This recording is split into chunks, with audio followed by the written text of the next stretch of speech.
all in the name of Jesus Christ. ஆண்டவராகிய இயேசு கிறிஸ்துவின் நாமத்திலே உங்களுக்கு வாழ்த்துதலை தெரிவித்துக் கொள்கிறோம். It is so good to be in the house of God. கர்த்தருடைய ஆலயத்திலே இருப்பது நல்லது. Because of his unfailing love. அவருடைய முடிவில்லாத அன்பினால் இது சாத்தியமானது. He has sanctified us and brought us into his home. அவர் நம்மை பரிசுத்தப்படுத்தி அவருடைய ஆலயத்திலே நம்மை கொண்டு வந்து சேர்த்திருக்கிறார். He has kept us safe under the shadow of the Almighty wing. அவர் உன்னதமானவர் தன்னுடைய உயர் மறைவினாலே நம்மை பாதுகாப்பாய் வைத்திருக்கிறார். Jude verse 1 and 2. யூதாவுக்கு எழுதின நிருபம் 1வது வசனம் 2வது வசனத்தை வாசிப்போம். யூதா 1:2 ஒரே ஒரு அதிகாரம் தான் இருக்குது. 1-2 வசனங்களை நாம் தியானிப்போம். இயேசு கிறிஸ்துவினுடைய ஊழியக்காரனும் யாக்கோபினுடைய சகோதரனுமாகிய யூதா பிதாவாகிய தேவனாலே பரிசுத்தமாக்கப்பட்டவர்களும் இயேசு கிறிஸ்துவினாலே காக்கப்பட்டவர்களுமாகிய அழைக்கப்பட்டவர்களுக்கு எழுதுகிறதாவது, உங்களுக்கு இரக்கமும் சமாதானமும் அன்பும் பெருக கடவது. Jude, a servant of Jesus Christ. யூதா இயேசு கிறிஸ்துவின் ஊழியக்காரன். Who is Jude? இந்த யூதா என்று சொல்லப்படுகிற இந்த நபர் யார்? Is a peculiar book. இது ஒரு நேர்த்தியான ஒரு புத்தகம். A book that honors the Lord. இந்த புத்தகமானது தேவனை கனம் பண்ணுகிற ஒரு நிருபம். He was the brother of Jesus Christ. இந்த யூதா என்பவர் இயேசு கிறிஸ்துவினுடைய சகோதரராக இருக்கிறார். And another brother called James. யூதா யாக்கோபு என்று சொல்லி மற்றும் ஒரு சகோதரர் இருக்கிறார். So he was so humble enough. அவர் அவ்வளவு தாழ்மை உள்ளவராக இருக்கிறார். That he starts his book by Jude. இந்த புத்தகத்தை யூதா என்று அழைத்து He's referring himself to the brother of his other brother. அவர் தன்னை யாக்கோபு என்று சொல்லுகிற மற்ற சகோதரன் என்று சொல்லிக் கொண்டிருக்கிறார். The big brother was Jesus Christ. அவருடைய மூத்த சகோதரர் யார் என்று பார்ப்பீர்களானால் ஆண்டவராக இயேசு கிறிஸ்து. The history of them was இந்த சகோதரருடைய வரலாறு என்னவென்றால், they never acknowledged Jesus Christ when he was on this earth. அவர்கள் பூமியிலே இயேசுவோடு வாழ்ந்த பொழுது இயேசுவை கர்த்தர் என்று ஒருபோதும் அறிக்கை செய்ததில்லை. They were along with the people of Israel. அவர்கள் இஸ்ரவேல் ஜனங்களோடு கூட்டமாய் நடந்தவர்கள். They were about to throw him down from the cliff. இயேசுவை மலையின் உச்சிலிருந்து தள்ள பார்த்தவர்கள். But these 4 brothers kept quiet. ஆனாலும் இந்த 4 சகோதரர்கள் அமைதியாய் போனார்கள். They never came to his rescue. இயேசுவை காப்பாற்றும்படி இந்த சகோதரர்கள் ஒருபோதும் இயேசுவண்டை வரவில்லை. Because Jesus was filled with the Holy Spirit. ஏனென்றால் இயேசு பரிசுத்த ஆவியால் நிரப்பப்பட்டவராக இருந்தார். He always worked with his heavenly Father. இயேசுவானவர் எப்பொழுதுமே பிதாவோடு ஒருங்கிணைந்து கிரியை நடப்பிக்கிறவராக பூமியிலே இருந்தார். He helped his father and mother on this earth. தன்னுடைய பிதாவுக்கும் தாய்க்கும் உதவி செய்கிறவராக இயேசு இருந்தார். He helped his brothers. தன்னுடைய சகோதரர்களுக்கும் உதவி செய்தார். He helped his sisters. தன்னுடைய சகோதரிகளுக்கும் உதவி செய்தார். Then what happened to this Jude? இந்த யூதாவுக்கு என்ன நேர்ந்தது? They left him when Jesus was crucified. இயேசு சிலுவையில் அறையப்பட்ட பொழுது இந்த யூதா என்று சொல்லுகிற இயேசுவின் சகோதரர் தனியாக விடப்பட்டார். All his brothers and sisters left him. எல்லா சகோதரர்களும் சகோதரிகளும் சிதறடிக்கப்பட்டார்கள். All the disciples left him. எல்லா சீஷர்களும் இயேசுவை விட்டு ஓடி போனார்கள். Only Mother Mary and few sisters were there.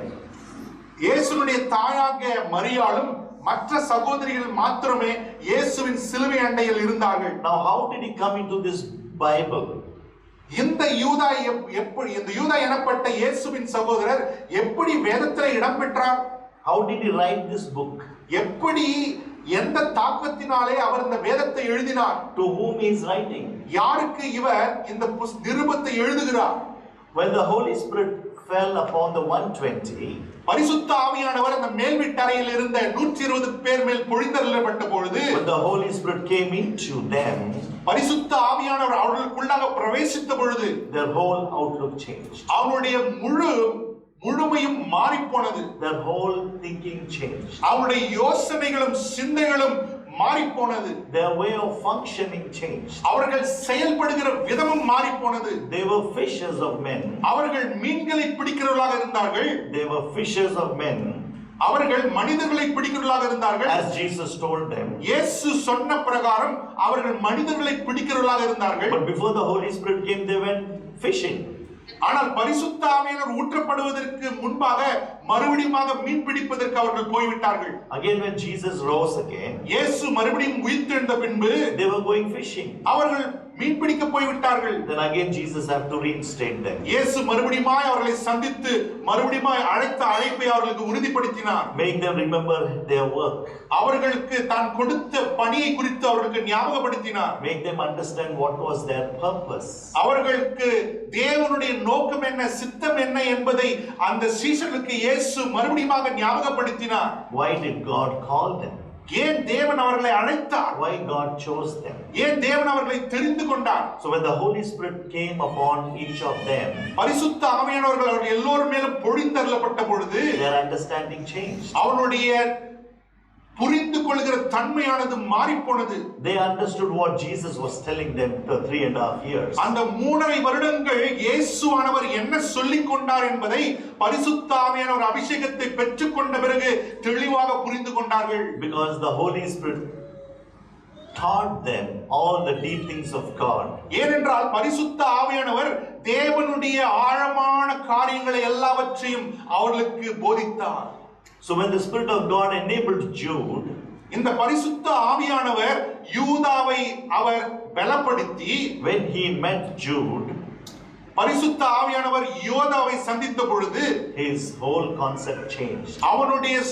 அவனுடைய எல்லா சிந்தனை மாறி போனது. His understanding of his big brother Jesus Christ, தன்னுடைய மூத்த சகோதரராகிய இயேசுவை குறித்து தான் அவனுடைய கருத்து changed.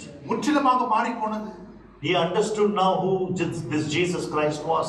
இப்பொழுது புரிகிறது என்னுடைய சகோதரனாக இருந்த இயேசு கிறிஸ்து எப்படிப்பட்டவர். That's how he writes this first verse. அப்படியாகத்தான் இந்த முதலாவது வசனத்தை இந்த யூதா எழுதுகிறார்.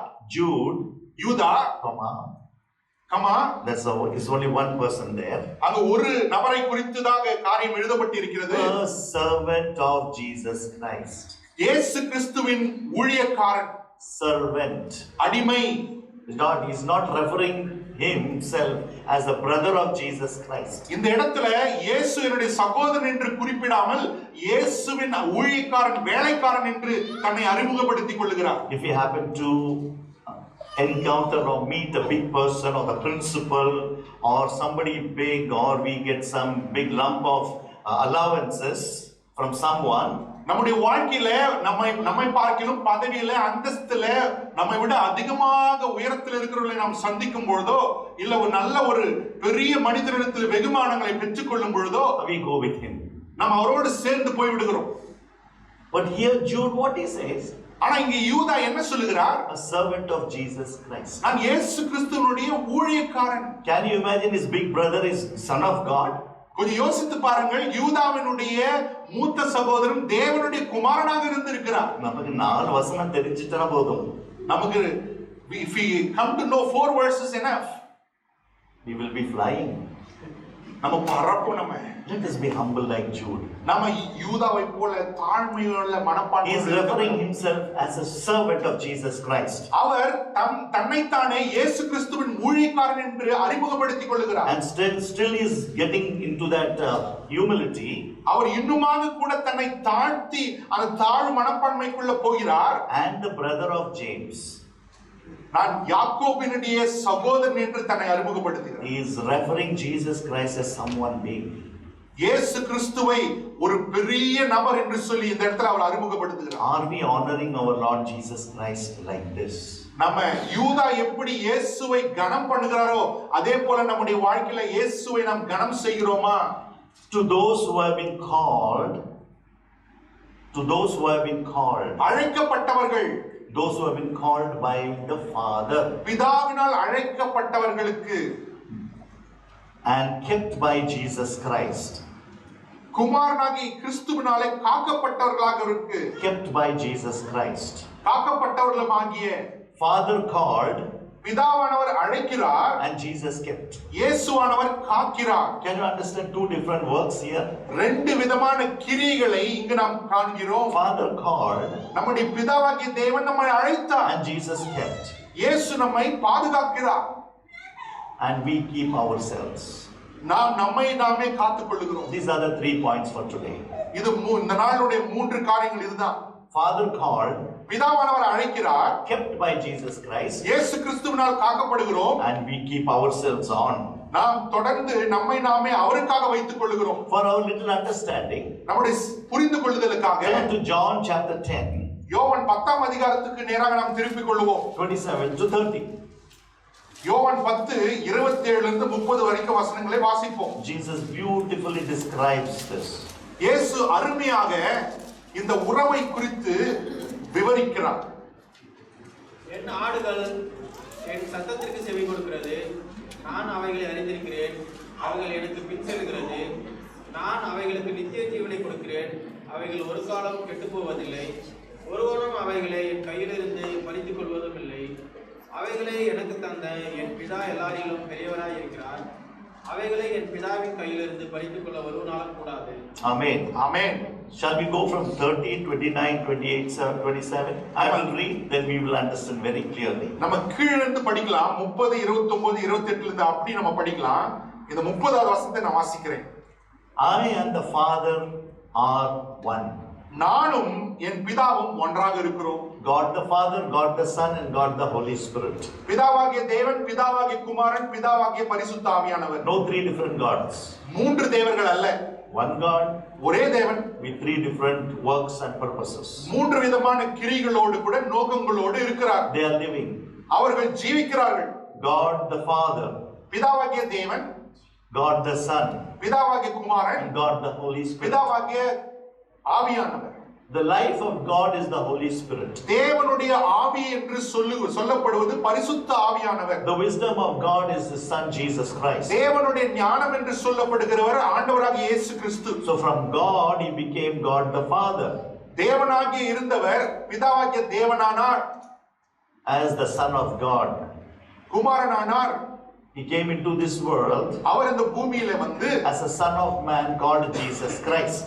இயேசு கிறிஸ்து என்று சொல்லுகிற மனுஷகுமாரனாகிய இந்த பூமியிலே இயேசு வந்தார். And when he died and rose again, அவர் மரித்து உயிர்த்தெழுந்த பொழுது then he asked the Father to send the Holy Spirit. அவர் பிதாவானவரை பரிசுத்த ஆவியானவரை அனுப்பும்படி வேண்டிக் கொண்டார். This 2.5 months we are hearing about the doctrines of the Word of God. நம்ம இந்த 2.5 மாதங்களாக வேதத்தினுடைய முக்கிய போதனைகளை தியானித்துக் So I கொண்டிருக்கிறோம். hope you understood what we said now. நாங்க சொல்ற காரியங்களை புரிந்து கொண்டிருப்பீர்கள் என்று நாங்கள் விசுவாசிக்கிறோம். God the Father, Son and the Holy Spirit. பிதாவாகிய தேவன், குமாரன், பரிசுத்த ஆவியானவர். So I and the Father are one. நானும் என் பிதாவும் ஒன்றாக இருக்கிறோம். Are we clear now? சொல்றது புரியுதா உங்களுக்கு? If you are not clear, please ask. உங்களுக்கு புரியல தயவு செய்து கேள்வி கேளுங்க. After the meeting, talk to the elders, they will explain to you. Meeting முடிந்ததுக்கு அப்புறம் உங்க சந்தேகங்களை கேட்டு நீங்கள் புரிந்து கொண்டு செல்வது உங்களுக்கு பிரயோஜனமாக இருக்கும். Verse 29, my Father who has given them to me is greater than all. அவைகளை எனக்கு தந்த என் பிதா எல்லோரிலும் பெரியவராக இருக்கிறார். No one can snatch them out of my Father's hand. அவைகளை என் பிதாவின் கையிலிருந்து பறித்துக் கொள்ள ஒருவனாலும் கூடாது. Now verse 29, I give them eternal life. நான் அவர்களுக்கு நித்திய ஜீவனை கொடுக்கிறேன். Jesus will give eternal life. இயேசு நித்திய ஜீவனை கொடுக்கிறார். And they shall never perish. அவைகள் ஒரு காலம் கெட்டு போவதில்லை. Those who are born again, மறுபடியுமாய் பிறந்தவர்கள், those who are washed by the precious blood of Jesus Christ, இயேசு கிறிஸ்துவின் விலையேற பெற்றதினாலே இரத்தத்தினாலே கழுவப்பட்டவர்கள், those who have accepted the Lord Jesus Christ as their Lord and Savior. இயேசுவை தன்னுடைய சொந்த இரட்சகராக ஆண்டவராக ஏற்றுக்கொண்டவர்கள். I am not telling, நான் சொல்லலங்க, the Bible is telling, வேதம் சொல்லுகிறது, Jesus is telling, இயேசு சொல்லுகிறார், Jesus will give them eternal life. இயேசு அவர்களுக்கு நித்திய ஜீவனை அளிப்பார். And they shall never perish. அவைகள் ஒரு காலம் கெட்டு போவதில்லை. Perishing is not in this world. கெட்டு போவது என்பது சொல்லுது உலகத்திலே கெட்டு போவதில்லைங்க. It is the second death that is talking about. இந்த வேதம் எதை குறித்து பேசுகிறது என்றால் இரண்டாவது மரணத்தை குறித்து பேசுகிறது. When God will destroy all the wicked and ungodly. தேவன் துன்மார்க்கத்தையும் ஆபக்தி உள்ளவர்களையும் அழிக்கிற அந்த காலத்துல, and all those who have not accepted the Lord Jesus Christ as the Lord and Savior. இயேசுவை சுவிசேஷத்தை கேட்டும் அவரை ஆண்டவராக ஏற்றுக்கொள்ளாதவர்களையும் அழித்து போடுவார்.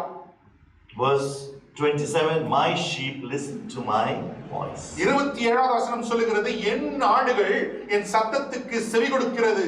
I know them, நான் அவைகளை அறிந்திருக்கிறேன், and they will follow me. அவைகள் எனக்கு பின் செல்லுகிறது. Now that is what happened in the life of Jude. இந்த யூதாவின் வாழ்க்கையில இதுதான் நடந்தது. How did he know that he is the sheep of Jesus Christ? எப்படி அவனுக்கு புரிந்தது நான் இயேசு கிறிஸ்துவாகிய மேய்ப்பனுக்கு ஆடாக இருக்கிறேன்? How do you know that you are the sheep of Jesus Christ? உங்களுக்கு எப்படி தெரியும் நீங்க இயேசு கிறிஸ்துவின் மந்தையின் ஆடுகளா இருக்கிறீங்கன்னு? This is what is the topic for us today.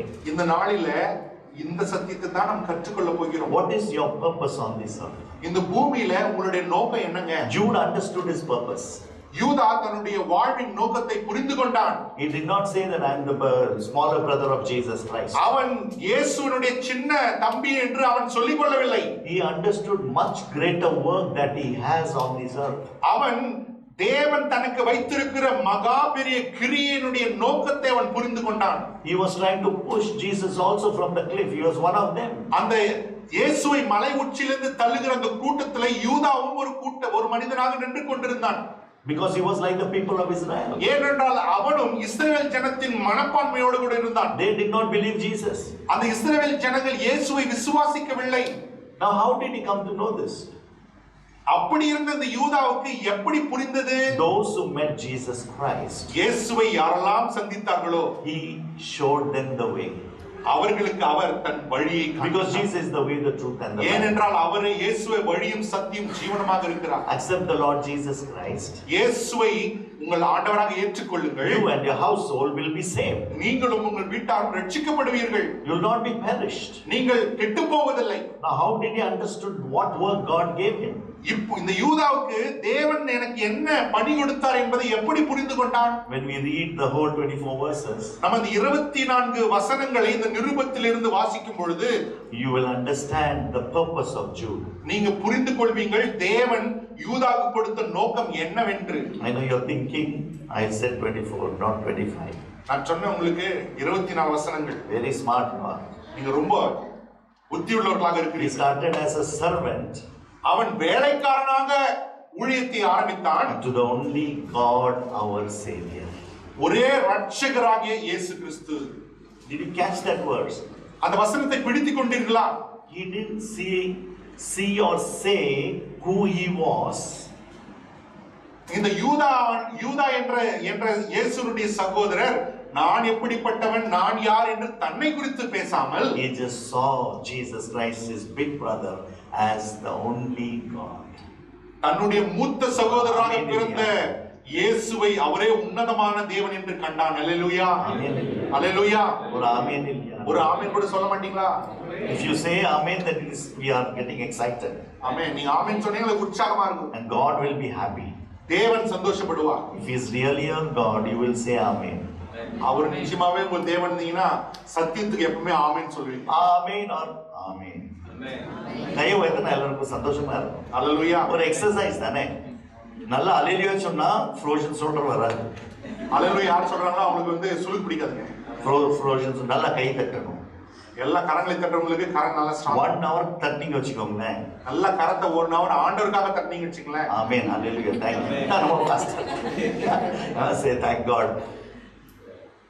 1 week exercise போதும் உங்களுக்கு. ஆமென். ஒரு வாரம் பயிற்சி போதும் உங்களுக்கு. Give God the glory. தேவனுக்கு மகிமை செலுத்து. Know him.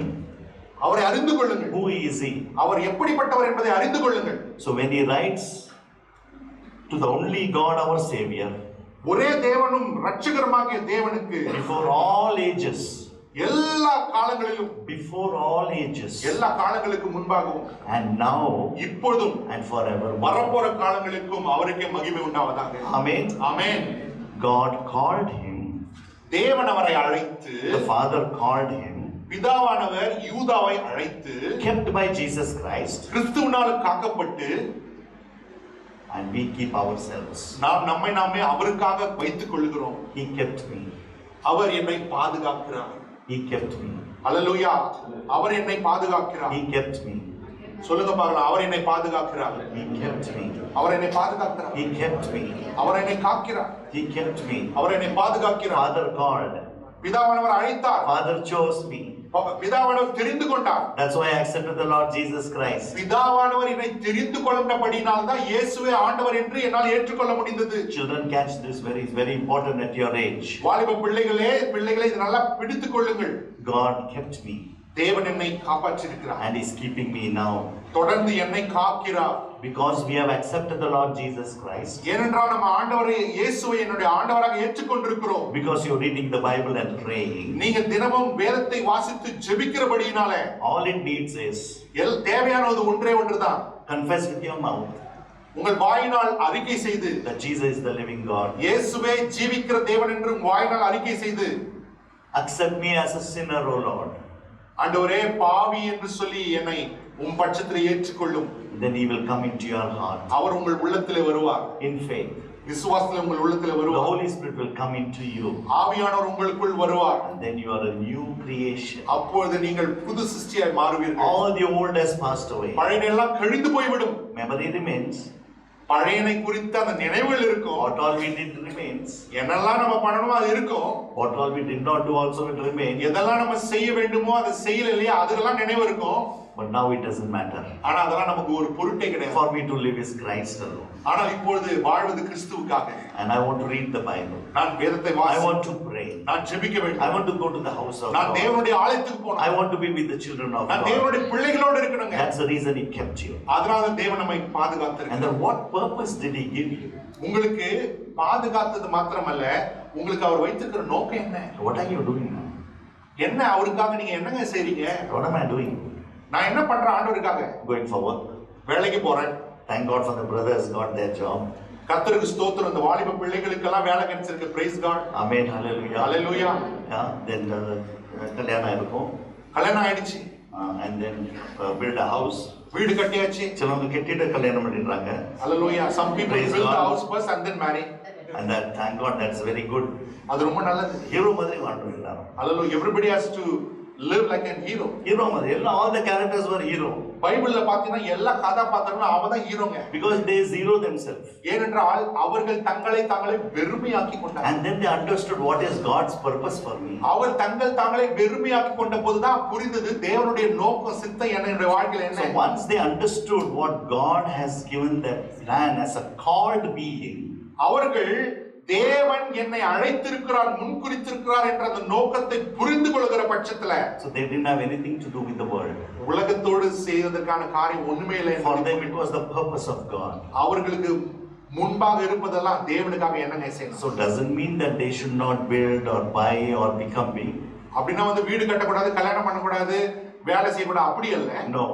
அப்படி அல்ல. Seek ye first the kingdom of God. முதலாவது தேவனுடைய ராஜ்யத்தையும் அவர் நீதியும் நாடுங்கள். Everything will be added unto you. பின்பு இவைகளெல்லாம் உங்களுக்கு கூட கொடுக்கப்படும். Go take and do what is in your heart and mind. உங்க இருதயத்திலே உங்க சிந்தையிலே எது சரி என்று படுகிறதோ அதை செய்யுங்க. Go buy, do not sell. வாங்குங்க, விக்காதீங்க. Keep it. வெச்சுக்கொள்ளுங்க. But if you are a businessman, then they try to sell and increase நீங்க more. வியாபாரம் செய்யறவங்களா இருந்தாங்கன்னா வாங்கி வைங்க, அதெல்லாம் ஒண்ணும் பிரச்சனை இல்லை. What God has given, it will be accumulated automatically. கர்த்தர் உங்களுக்கு எதை கொடுக்கிறாரோ அது ஆட்டோமேட்டிக்கா உங்க வாழ்க்கையில இது அதிகரித்து கொண்டே So போகும். what we were 5 years before, 5 வருஷத்துக்கு முன்னாடி எப்படி இருந்தோம், and what are we now? இப்ப எப்படி இருக்கிறோம்? It doesn't matter which geographical location you are in. எந்த பூமியில எந்த இடத்துல இருக்கிறது முக்கியம் இல்ல. It is how where God is. That is what is our life is. தேவன் எங்க இருக்கிறார், நான் எங்க இருக்கிறேன், அதுதான் ரொம்ப முக்கியம் லைஃப்ல. It is not only the money. பணம் மாத்திரம் வாழ்க்கை இல்லைங்க. It is our God who gave the money. நமக்கு பணத்தையும் ஐஸ்வர்யத்தை தந்த தேவன் பெரியவர் என்பதை உணர்ந்து கொள்வது. Their slippers never became small or haram. வேதம் சொல்லுகிறது இஸ்ரவேல் ஜனங்கள் அந்த வனாந்தர தேசத்தில் நடந்த பொழுது அவர்களுடைய பாதரட்சைகள் சிறிதாகவும் இல்லை பெரிதாகவும் இல்லை, தேய்ந்து போகவும் இல்லை. Anger there is no tailor in the desert. அவருடைய வஸ்திரமானது பழையதாகவும் இல்லை கிழிந்து போகவும் இல்லை. Probably they would have a sewing needle and thread, no? அவங்ககிட்ட ஊசி எல்லாம் தைக்கிறதுக்கு வச்சிருந்திருப்பாங்க. But sisters எல்லாம் தைப்பீங்களா?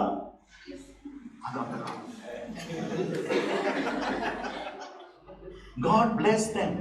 கர்த்தர் ஆசீர்வதித்தார். God enabled them.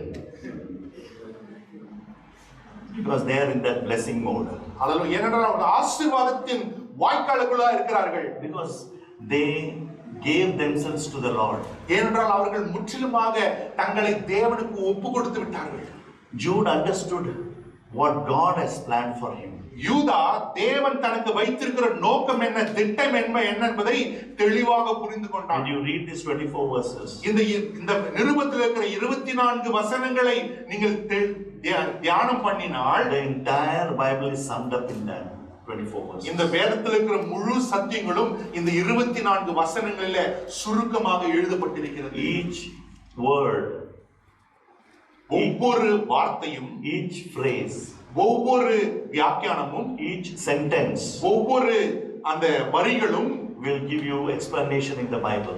வேதத்தில் இருக்கிற மற்ற காரியங்களை குறித்து உங்களுக்கு விரிவாக பேசும். Try to by heart these 25 verses. எப்படியாவது இந்த 24 வசனத்தை மனப்பாடம் செய்ய You will கற்றுக்கொள்ளுங்கள். understand God. அப்பொழுது தேவன் யார் என்பதை அறிந்து கொள்வீர்கள். That is what was the purpose of Jude in this world. இந்த யூதாவுக்கு தேவன் வைத்திருக்கிற இந்த பூமியில நோக்கம் என்ன என்பதுனா தேவனை அறிந்து கொள்வது. And he wrote to us this 24 verse. அந்த யூதா இந்த 24 வசனங்களை நமக்கு எழுதி வைத்து போயிருக்கிறார். That was the only purpose of Jude in this world. இந்த பூமியில தேவன் யூதாவுக்கு வைத்திருந்த நோக்கம் என்னன்னா இந்த வசனங்களை நமக்கென்று எழுதி வைத்திருப்பது. What is our purpose? நம்முடைய நோக்கம் என்ன? Did you ever think about like this?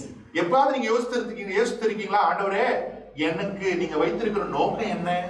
See, for almost let's say 25 years, maybe younger, 25 years he was with his brother. கொஞ்சம் யோசித்து பாருங்க, 25 வருஷம் இயேசுவோடு அவர் இருந்தாருங்க. What all he did, என்னெல்லாம் அவர் செய்தார்? that is not recorded. அதெல்லாம் ரெக்கார்ட் செய்யப்படவில்லை. What was Jude's purpose? யூதனுடைய நோக்கம் என்ன? He told about the entire operation of God. தேவனுடைய கிரியை குறித்து இந்த வேதத்திலே அவர் நமக்காக எழுதி வைத்திருக்கிறார். What is your purpose? உங்களுடைய நோக்கம் என்ன? Why am I born? நான் ஏன் பிறந்திருக்கிறேன்? What is my work on this earth? இந்த பூமியில நான் செய்ய வேண்டிய கிரியை வேலை என்ன? We have to really think. நம்ம நிஜமாவே யோசிக்க வேண்டிய காரியம். Those who have accepted the Lord Jesus Christ must think. இயேசுவை ஆண்டவராக ஏற்றுக்கொண்ட ஒவ்வொருவரும் இந்த கேள்வி குறித்து யோசிக்க வேண்டும். At your different age, உங்களுடைய வயது வித்தியாசமா இருக்கலாம். you have different works. நிறைய வேலைகள் வித்தியாசமாக When இருக்கலாம். they are small, they go to school, college, and then work, then married life, children's children. These are all recorded. நம்ம வாழ்க்கையில பிறக்கிறோம், வளருகிறோம், படிக்கிறோம், காலேஜ் போறோம், வேலை செய்யறோம், கல்யாணம் ஆகிறது, பிள்ளைகளை பெறுகிறோம், பேரன் பேத்திகளை பெறுகிறோம். இதெல்லாம் நம்ம தேவன் ரெக்கார்ட் செய்து வைக்கிறார். This is our only work that we are doing. இதுதான் நம்ம செய்கிற ஒரு வேலை. We go to church, சபைக்கு we போகிறோம், go to pray, ஜெபம் பண்ணுகிறோம், meetings. கூட்டங்களுக்கு போகிறோம். That's another work we are doing. அது வேற ஒரு வேலை செய்கிறோம். But what did I do for my God? ஆனா என் தேவனுக்கு என்று நான் என்ன செய்தேன்? That is what is most important, my dear brothers and sisters. அதுதான் வாழ்க்கையில இருக்கிற மிக மிக முக்கியமான காரணம், சகோதர சகோதரி. We are all worried about our own stuff. ஏனென்றால் நாம் நம்மை குறித்த காரியங்களை குறித்து தான் ரொம்ப கவலைப்பட்டு கொண்டிருக்கிறோம். He kept me. அவர் என்னை பாதுகாத்திருக்கிறார். I am his. நான் அவருடையவன். He brought me. அவர் என்னை கொண்டு வந்தார். He chose me before. அவர் என்னை முன்பாகவே தெரிந்து கொண்டார். Father called me before. பிதாவானவர் முன்பாகவே என்னை அழைத்திருக்கிறார். When I came into this world, அவர் அழைத்தபடினாலே இந்த பூமியில நான் பிறந்திருக்கிறேன். I accepted the Lord Jesus Christ. இயேசுவை நான் ஆண்டவராக ஏற்றுக்கொண்டேன். That's why I know that I'm called.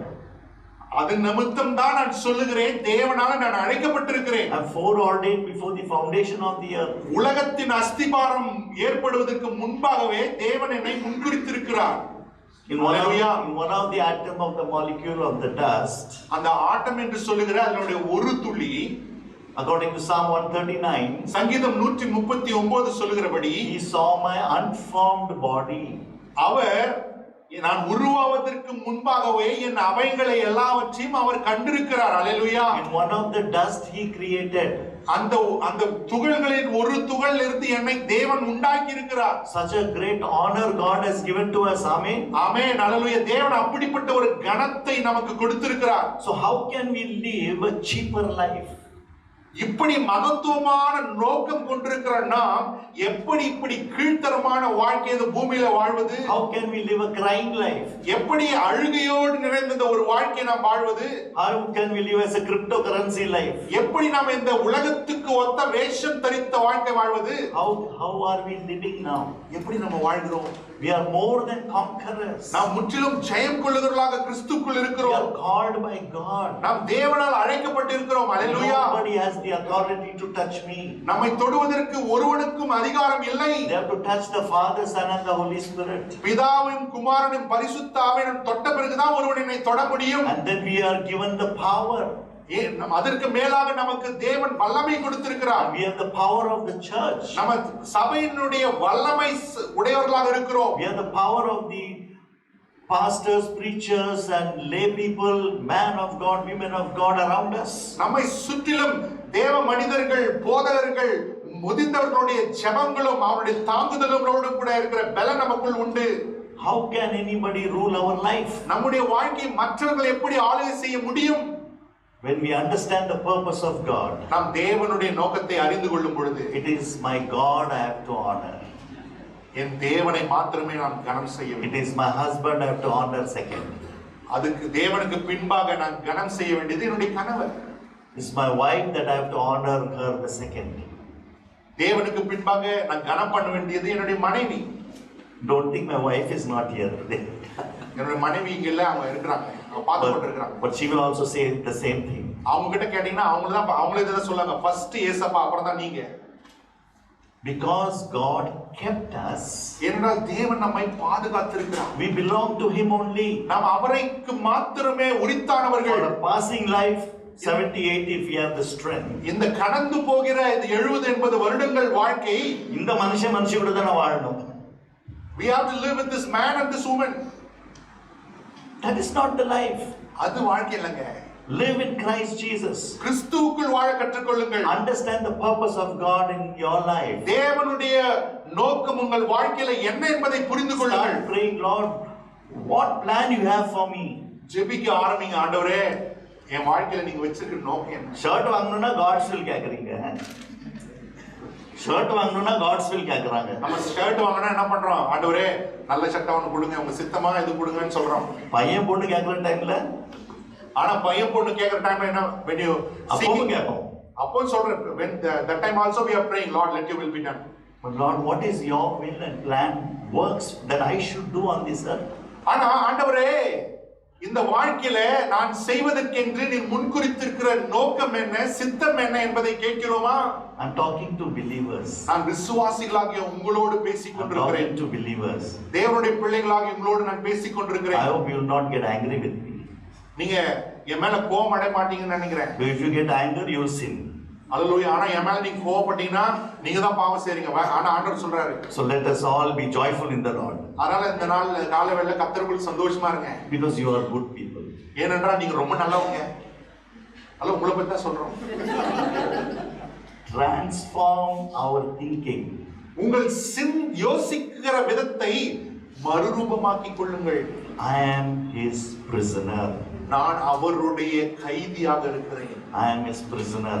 நான் அவருடைய கைதியாக, பிணை கைதியாக We இருக்கிறேன். are kept by Jesus Christ. நாம் தேவனாகிய கிறிஸ்துவினாலே காக்கப்பட்டிருக்கிறோம். Prisoner has got no say. அல்லேலூயா. கைதிக்கு ஒரு அதிகாரமும் இல்லை. He cannot give any say. அந்த கைது செய்யப்பட்டிருக்கிறவன் ஒன்றும் சொல்ல முடியாது. All the master says he has to do. எதெல்லாம் எஜமானன் சொல்லுகிறானோ அதை தான் கைதி செய்து ஆக வேண்டும். So we are prisoners of Christ Jesus. நாம் எல்லாம் கிறிஸ்துவினுடைய பிணை கைதிகளாக இருக்கிறோம். We have to do what the commandment says. நாம் பிரமாணம் என்ன சொல்லுகிறதோ அதை செய்கிறவர்களாக நாம் இருக்க We have வேண்டும். to listen to the voice of the Holy Spirit. பரிசுத்த ஆவியுடைய சத்தத்துக்கு நாம் செவி கொடுக்கிறவர்களாக இருக்க வேண்டும். We should do what the Bible says to do. வேதம் எனக்கு என்ன செய்ய போதிக்கிறதோ அதை நான் செய்கிறவனாக இருக்க வேண்டும். We should not do what the Bible says, do not do it. வேதம் எதை செய்யாது என்று சொல்லுகிறதோ அதை நாம் செய்யக்கூடாது. So the 3 points are kept by God. முதலாவது, தேவனால் நாம் காக்கப்பட்டிருக்கிறோம். God is able to keep. தேவன் நம்மை காக்க வல்லவராக இருக்கிறார். Keep yourself in Jesus. நம்மை நாமே அவருக்காக காத்துக்கொள்ள வேண்டும். So point number 1 is kept by God. முதலாவது, தேவனால காக்கப்பட்டு இருக்கிறோம். God kept us until we met Jesus Christ. அல்லேலூயா, அல்லேலூயா. இயேசுவை நாம் ஆண்டவராக இரட்சகராக ஏற்றுக்கொள்ளுகிற அந்த நாள் வரைக்கும் பிதாவானவர் தான் நம்மை காத்து வந்திருக்கிறார். God அல்லேலூயா. kept us. தேவன் நம்மை காத்து வந்திருக்கிறார். This was the life of all the disciples. சீஷர்களுடைய எல்லா வாழ்க்கையினுடைய சாட்சி இதுதான். They were planning to go back to the sea. அவர்கள் மறுபடியும் மீன் பிடிக்க போக சித்தமா இருந்தார்கள். But Jesus came and reinstated them. இயேசு மறுபடியும் வந்து அவர்களை மறுபடியும் ஊழியத்துக்கு அழைத்தார். Kept by the Father பிதாவினால் காக்கப்பட்டு and then kept by Jesus Christ. இயேசு கிறிஸ்துவினால் காக்கப்பட்டிருக்கிறோம். Jesus showed them what was their work. இயேசு இந்த சீஷர்களுக்கு அவர்கள் என்ன செய்ய வேண்டும் என்று காண்பித்தார். Now what is your work? உங்களுடைய கிரியை என்ன? John 17:12 reminds, யோவான் 17:12 சொல்லுகிறது, when I was with them, I kept them. நான் அவர்களோடு இருந்த பொழுது அவர்களை காத்துக்கொண்டேன். I kept them in your name. உம்முடைய நாமத்தினாலே அவர்களை காத்துக்கொண்டேன். So when we are washed by the precious blood of Jesus Christ, நம்ம ஆண்டவராகிய இயேசுவின் இரத்தத்தினாலே கழுவப்படும் பொழுது we are kept and protected. நாம் அவராலே கழுவப்பட்டு பாதுகாப்பாக வைக்கப்படுகிறோம். I have guarded them. நான் அவர்களை காத்துக்கொண்டேன். I never allowed them to be under the dominion of the evil one. நான் ஒருபோதும் பிசாசானுடைய ஆளுகைக்குள்ளாக அவர்களை விடவில்லை என்று இயேசு சொல்லுகிறார். So when Jesus left this earth, இயேசு இந்த பூமியை விட்டு போன பொழுது Bible says they were afraid. வேதம் சொல்லுகிறது அவர்கள் பயந்தார்கள். So when the Holy Spirit came, ஆனால் ஆவியானவர் வந்த பொழுது fell upon each one of them, எல்லோரும் மேலும் ஆவியானவர் வந்து இறங்கின பொழுது they were strengthened. அவர்கள் பலனடைந்தார்கள். First and foremost, they understood, முதலாவது அவர்கள் புரிந்து கொண்டார்கள், we are not in the bondage of the evil one. நாம் பிசாசனுடைய பிடியில இல்லை என்பதை முதலாவது அறிந்து கொண்டார்கள். அல்லேலூயா, அல்லேலூயா. Live such kind of life. அப்படிப்பட்ட வாழ்க்கை வாழ கற்றுக்கொள்ளுங்க. If you have accepted the Lord Jesus Christ as your Lord and Savior, நீங்க ஆண்டவராக இயேசுவை உங்கள் இரட்சகராக ஏற்றுக்கொண்டிருப்பீர்களானால், you are not bound by this world. நீங்க இந்த உலகத்தினால் கட்டப்பட்டவர்கள் அல்ல. அல்லேலூயா, Hallelujah. You are not bound by the evil one. நீங்க பிசாசினால கட்டப்பட்டவர்கள் இல்ல. அல்லேலூயா. Only thing I go and bind myself. நானா போய் எனக்கு கட்டுப்படி ஒப்பு கொடுக்கிறேன். Samson Like Samson who is saying, no, bind me with the fresh rope. அல்லேலூயா. நல்ல புதுசா இருக்கிற கயிறுனால எனக்கு கட்டுன்னு சொல்லி நம்ம என்ன பண்றோம்? தானா நம்ம கட்டிட்டு விட்டுறோம். Constant sinning is no salvation at all. தொடர்ந்து நான் பாவம் செய்து கொண்டே இருக்கிறேன் என்றால் நான் ரட்சிக்கப்படவில்லை, உண்மையான ரட்சிப்பு எனக்கு வரலன்னு அர்த்தம். Submit and accept. உண்மையாக உங்க வாழ்க்கையை சமர்ப்பித்து அவரை ஏற்றுக்கொள்ளுங்கள். Then your life will change. அப்போ உங்க வாழ்க்கை மாறும். It's not me but He. நான் அல்ல, அவர் எனக்குள் வாழ்கிறார். It's not anything that belongs to me but all belongs to my God. எனக்கு சொந்தமானது ஒன்றுமில்லை, எல்லாம் அவருக்கு சொந்தமானது. And then we become loyal to Jesus Christ. அப்படி இருக்கும்போது நாம் அவருக்கு உண்மையுள்ள ஊழியக்காரனாக மாறுகிறோம். And we are released from the Father's care. நம்ம பிதாவினுடைய அரவணைப்பிலிருந்து விடுவிக்கப்பட்டு Then we come in the blood of Jesus Christ. கிறிஸ்துவின் இரத்தத்துக்கு கீழ்ப்பட்டவர்களாக நாம் மாறிவிடுகிறோம். Can you imagine what security protection we had? கொஞ்சம் யோசித்து பாருங்க, எப்படி நமக்கு ஒரு பாதுகாப்பை தேவன் தந்திருக்கிறார். All through the Old Testament, பழைய ஏற்பாடு முழுவதும் they were destroying the young ones. அவங்க என்ன பண்ணாங்க? இந்த சின்ன பிள்ளைகளை எல்லாம் கொன்று போட்டு விடுவார்கள். They wanted to kill Jesus Christ. இயேசுவையும் கொல்ல வகை பார்த்தார்கள். But the Father kept him safe for a time. பிதாவானவர் இயேசுவை ஒருவனும் தொடாதபடிக்கு பாதுகாத்துக் கொண்டார். And then he brought in his perfect time his son Jesus Christ. அந்த குறிப்பிட்ட காலத்துல இயேசுவை பிதாவானது பூமியில கொண்டு வந்தார். Likewise you are also in this world. அதே போலதான் தேவன் உங்களையும் ஒரு குறிப்பிட்ட காலத்துல அவர் கொண்டு வந்திருக்கிறார். அல்லேலூயா. Because we have accepted the Lord Jesus Christ as our Lord and Savior. ஏனென்றால் நாம் ஆண்டவராகிய இயேசு கிறிஸ்துவை சொந்த இரட்சகராக ஆண்டவராக ஏற்றுக்கொண்டிருக்கிறோம். அல்லேலூயா. Shouldn't we faithful to our God? அல்லேலூயா. நாம் அவர் தேவனுக்கு உண்மையுள்ளவர்களாக இருக்கணும். அல்லேலூயா. Shouldn't we be loyal to our God? நாம் தேவனுக்கு உண்மையுள்ளவர்களாக இருக்க கூடாது இல்லையா? Shouldn't we be kind to our God because of his kindness to us? நாம் தேவனுக்கு எவ்வளவு உண்மையுள்ளவர்களாக இருக்கணும் என்பதை நாம் அறிந்து கொள்ள வேண்டும். He secures people throughout all eternity. அவர் ஜனங்களை என்ன பண்றாரா, அந்த நித்தியம் முழுதுமாக தனக்கு முன்குறிக்கப்பட்டவர்களை அவர் காக்கிறவராக இருக்கிறார். That was what was the wonderful song of grace. அதுதான் அந்த கிருபை குறித்த ஒரு பாடலை நம்ம பாடணும் இல்லையா? He kept us in this grace. அவர் அந்த கிருபைக்குள்ளாக நம்மை பாதுகாத்து, He gave us a lot of time. அவர் நமக்கு நிறைய நேரம் கொடுத்திருக்காருங்க, சான்ஸ் கொடுத்திருக்காரு. அல்லேலூயா. Come to him. அவர்கிட்ட வாங்க. Accept him as the Lord and God. அவரை உங்கள் ஆண்டவராகவும் தேவனாகவும் ஏற்றுக்கொள்ளுங்கள். And then do not go back. அல்லேலூயா. திரும்ப போவாதீங்க. Kept by God. அல்லேலூயா. தேவனால காக்கப்பட்டிருக்கிறோம். Until Jesus met us. அல்லேலூயா. இயேசு நம்மை சந்திக்கிற வரைக்கும் He kept me. அவர் என்னை பாதுகாத்தார். He kept me. அவர் என்னை பாதுகாத்தார். He kept me from all danger and harm. எல்லா பொல்லாப்புகளுக்கும் உபத்திரவங்களுக்கும் விலக்கி தேவன் என்னை He பாதுகாத்தார். gave me food, water and shelter. அல்லேலூயா. அவர் எனக்கு அப்பத்தை கொடுத்திருக்கிறார், தண்ணீரை கொடுத்திருக்கிறார், வாசம் பண்ணவனுக்கு இடத்தை கொடுத்திருக்கிறார். He gave me clothing, shoes to wear. அல்லேலூயா. விதவிதமா Dress, கலரா Dress, ஷூ எல்லாம் போடுறோம். People may not know what is the secret inside. ஆனா ஜனங்களுக்கு தெரியாது நமக்குள்ள இருக்கிற ரகசியம் என்ன. The one who is inside ஏனென்றால் எனக்குள்ள இருக்கிறவர் is providing. எல்லாம் தேவன் He is giving. அவர் கொடுக்கிறார். He is honoring. அவர் என்னை He is கனப்படுத்துகிறார். taking all the pain upon his shoulder. என்னுடைய வேதனை எல்லாம் அவர் தன் தோளின் மேல் எடுத்துக் கொள்கிறார். David will cry to the Lord. தாவீது தேவனிடத்தில் கதறுகிறார். I like his anger. தாவீது கோபப்பட்டு அவர் எழுதுகிறார். He is writing, remove them from the face of this earth. ஆண்டவரே, இந்த பூமியில இல்லாதபடிக்கு அவர்களை அதம் செய்து போட்டு விடும் என்று தாவீது சொல்லுகிறதை பார்க்கிறோம். And then he goes to that extent. அவன் அவ்வளவு கோபப்படுகிறான். Remove, blot them out from the book of life. ஆண்டவரே, ஜீவ புஸ்தகத்தில் அவன் பேர் இல்லாதபடிக்கு கிறுக்கி போட்டு விடுங்க ஆண்டவரே. Can you imagine how much controlled he is?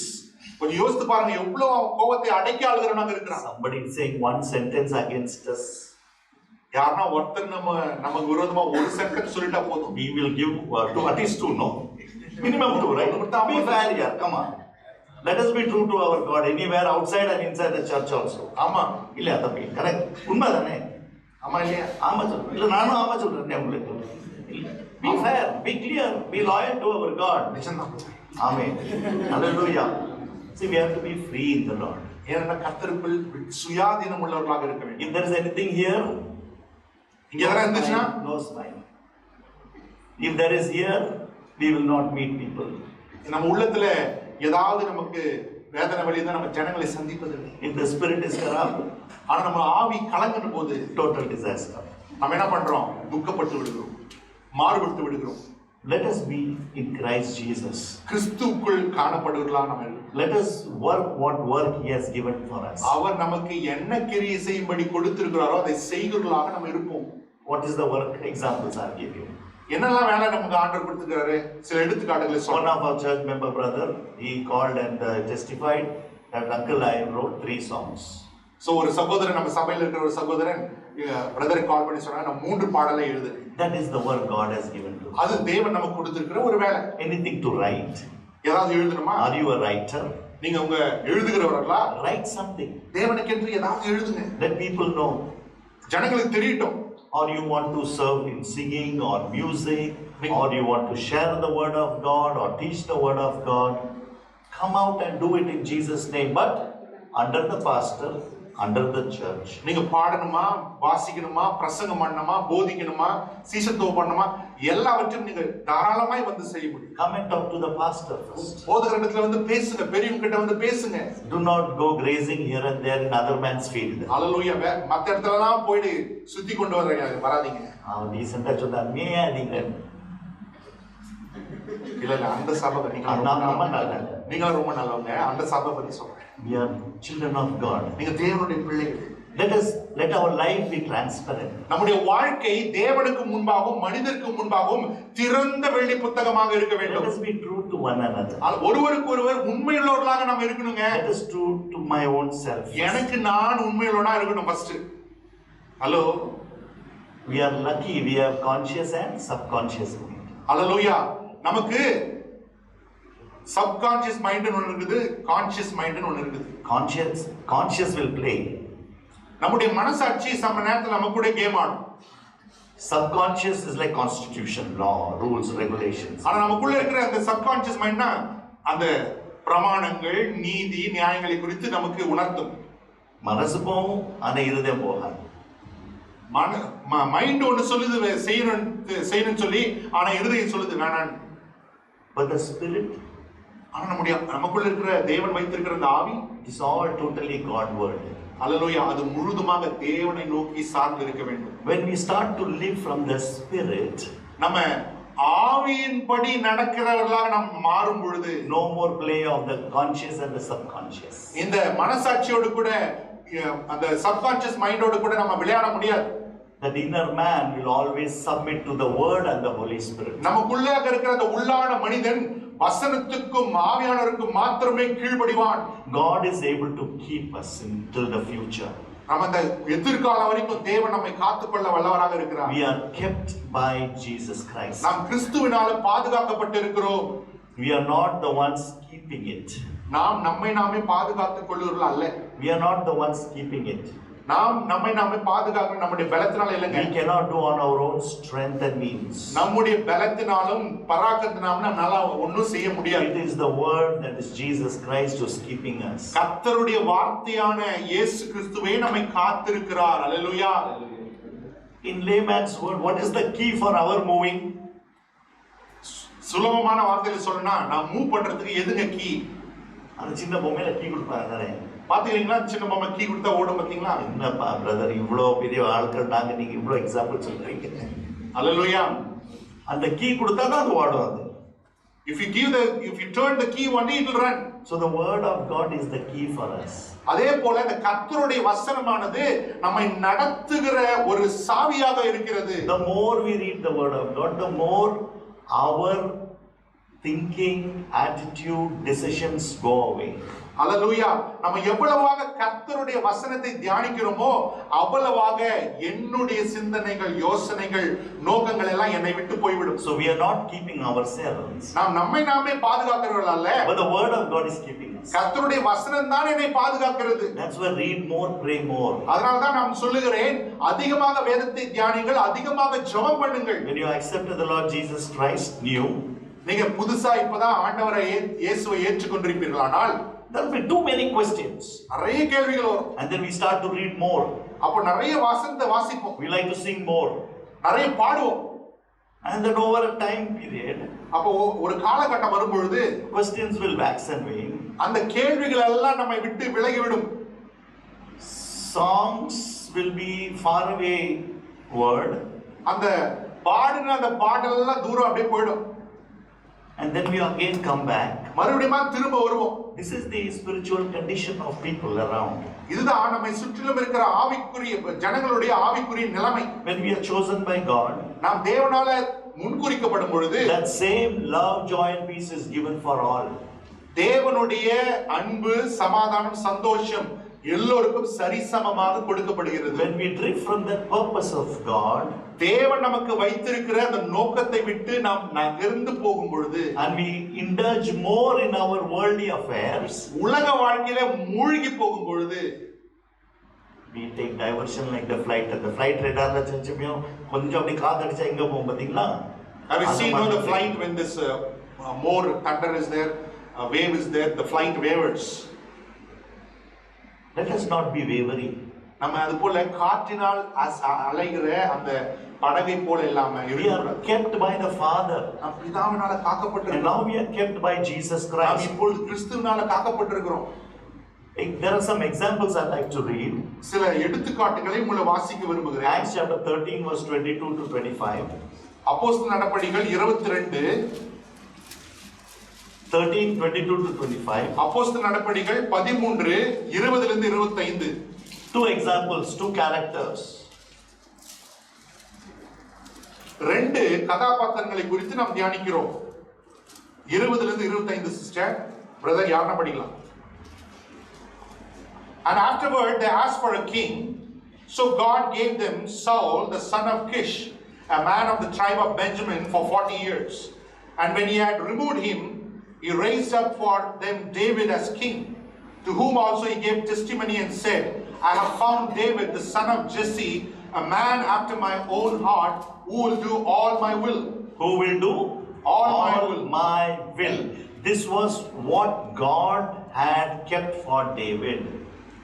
அந்த தாவீதானவன் எனக்காக எல்லா சித்தத்தையும் செய்வான் என்று சொல்லி எழுதப்பட்டிருக்கிறது போல தேவன் தாவீதுக்கு தேவனுடைய சித்தத்தை செய்யும்படிக்கு எல்லாவற்றையும் ஆயத்தம் And the செய்தார். next verse goes on to read regarding John the Baptist. அடுத்த வசனங்கள் யோவான் சானை குறித்து பேசுகிறது. Can you read please? And from this man's seed, according to the promise, God raised up for Israel a savior. God raised up Israel a savior, Jesus.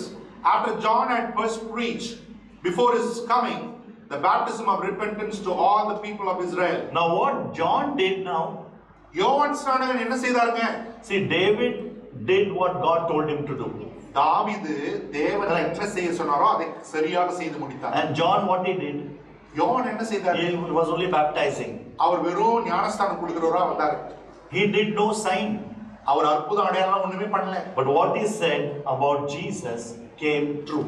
ஆனா இயேசு கிறிஸ்துவை குறித்து என்னெல்லாம் அவர் தீர்க்க தரிசனம் சொன்னாரோ அதெல்லாம் நிறைவேறினது. He only hallelujah. said, behold the Son of God. இதோ தேவனுடைய குமாரன் என்று அவர் இயேசுவை உலகத்துக்கு காட்டினார். He was born a Nazarite. அவர் ஒரு நசரேயராக பிறந்தார். And we read about Zachariah and Elizabeth, his parents. Elizabeth Zechariah என்று யோவான் தன்னுடைய பெற்றோரை குறித்து நாம் வாசிக்கிறோம். And then he was living in the desert. அவன் வனாந்தரத்திலே சுற்றிக் கொண்டிருந்தான். And then when Jesus was about to be shown to the people, இயேசுவானவர் ஜனங்களுக்கு வெளிப்பட போகிற அந்த காலம் வந்த பொழுது he came out from the desert. அவன் வனாந்தரத்திலிருந்து நகரத்துக்குள் வந்தான். Brood of vipers, he was telling. விரியன் பாம்பின் குட்டிகளே என்று சொல்லி ஜனங்களை நோக்கி பேசுகிறான். Repent for your sins. மனம் திரும்புங்கள், உங்கள் பாவத்தை விட்டு திரும்புங்கள் என்று அவன் பறைசாற்றுகிறான். He only said, அவன் ஒரே ஒரு வார்த்தை சொல்றான். he showed Jesus Christ. இயேசுவை காண்பிக்கிறான். Behold the Son of God. இதோ தேவனுடைய குமாரன். That was only the purpose he had in this world. அவருடைய வாழ்க்கையில யோவான் சாணனுக்கு தேவன் வைத்திருக்கிற நோக்கம் அது மட்டும்தாங்க. Life of David was, தாவீதுடைய வாழ்க்கையில எப்படி? whatever God told him to do, he did it. தேவன் என்னெல்லாம் செய்ய சொன்னாரோ அதை செய்து முடித்து விட்டார். Peter, பேதுரு, Jesus prayed for his faith. இயேசு பேதுருடைய விசுவாசம் ஒழிந்து போகாதபடிக்கு ஜெபம் பண்ணினார். And then when the Holy Spirit came upon him, பரிசுத்த ஆவியானவர் பேதுரு மேல் வந்து இறங்கின பொழுது he died as a martyr upside down. அல்லேலூயா. இயேசுக்காக தலைகீழாக சிலுவையிலே அறையப்பட்டு தேவனுக்காக மரித்தான். All the stories before the Holy Spirit came upon him has no meaning. பரிசுத்த ஆவியானவர் பேதுருக்கு முன்பாக வருவதற்கு முன்பாக பேதுருவின் வாழ்க்கையில் நடந்த காரியங்கள் எல்லாம் வீணான காரியங்கள். It is for the unbelievers. அது விசுவாசிகளுக்கு என்று வைக்கப்பட்ட காரியங்கள். All his life actions are for the unbelievers, how they function before accepting the Lord Jesus. அந்த பேதுருடைய வாழ்க்கை என்பது அவிசுவாசிகள் இயேசுவை ஏற்றுக்கொள்வதற்கு முன்பாக எப்படி வாழ்ந்தார்கள் என்பதற்கு ஒரு எடுத்துக்காட்டு பேதுருடைய பரிசுத்த ஆவியானவர் இல்லாத ஒரு வாழ்க்கை. And when the Lord Jesus Christ left and the Holy Spirit came upon him, பரிசுத்த இயேசு ஆண்டவர் பூமியிலிருந்து எடுக்கப்பட்டு பரிசுத்த ஆவியானவர் ஊற்றப்பட்ட பிறகு பேதுருடைய வாழ்க்கை மாறினது. Jesus is the Son of God. இயேசு தேவனுடைய குமாரன் என்று அறிக்கை செய்கிறான். See how the purpose changed, எப்படி வாழ்க்கை மாறிச்சு பாத்தீங்களா? how the words changed, எப்படி ஒரு மனிதனுடைய வாழ்க்கையின் கிரியைகள் மாறிவிட்டது how பாத்தீங்களா? his job changes. எப்படி அவனுடைய வேலையே மாறிடுச்சுங்க. There is a character called Asaph in Psalm. சங்கீதத்துல ஆசாபு என்று சொல்லி ஒரு மனிதனை குறித்து நாம் வாசிக்கிறோம். He writes like this: அவன் இப்படியாக எழுதுகிறான். we may for a time become embittered, brutish and ignorant, like a beast. ஒருவேளை நம்முடைய வாழ்க்கையில நம்முடைய நினைவுகள் அற்று மிருகங்களை போல மாறிவிடலாம். But God is continually holding us. ஆனால் தேவன் தொடர்ந்து நம்மை பிடித்துக் கொண்டிருக்கிறார். It doesn't matter அது ஒரு பொருட்டு அல்ல. until you accept Jesus Christ. நீங்கள் இயேசுவை ஏற்றுக்கொள்ளும் வரைக்கும் We may be having a different life altogether. நம்ம ஒவ்வொருத்தரும் ஒரு விதமான வாழ்க்கை வாழலாம். But once we accept the Lord Jesus, ஆனா இயேசுவை உங்கள் ஆண்டவராக ஏற்றுக்கொண்ட பிறகு He prays for us. அவர் நமக்காக ஜெபம் He பண்ணுகிறார். is able to keep us. அவர் நம்மை காத்துக்கொள்ள வல்லவராக He is இருக்கிறார். able to protect us. அவர் நம்மை பாதுகாக்க நம்மை வைத்துக் கொள்வதற்கு Then your songs will be He is my everyone. அப்போ நம்ம பாட்டு எப்படி தெரியுமா இருக்கும்? அவரே எல்லாம். Then அன்பு கூறுவேன். அதுக்கப்புறம் பாத்தீங்கன்னா நான் உம்மிடத்தில் அன்பு கூறுவேன். உயிர் தெழுந்தாரே, hallelujah. Hallelujah. He has risen. Praise God. When pastor sang this two weeks ago, இந்த பாடல் நம்ம 2 வாரம் முன்னாடி பாடினோம். So I was telling my people, நான் என்னுடைய ஜனங்களுக்கு சொல்லி கொண்டிருந்தேன். இப்போ எதுக்கு உயிர் தெழுந்தாரு? இப்போ எதுக்கு why we have to sing Jesus risen again? In our mind it is always a Easter song.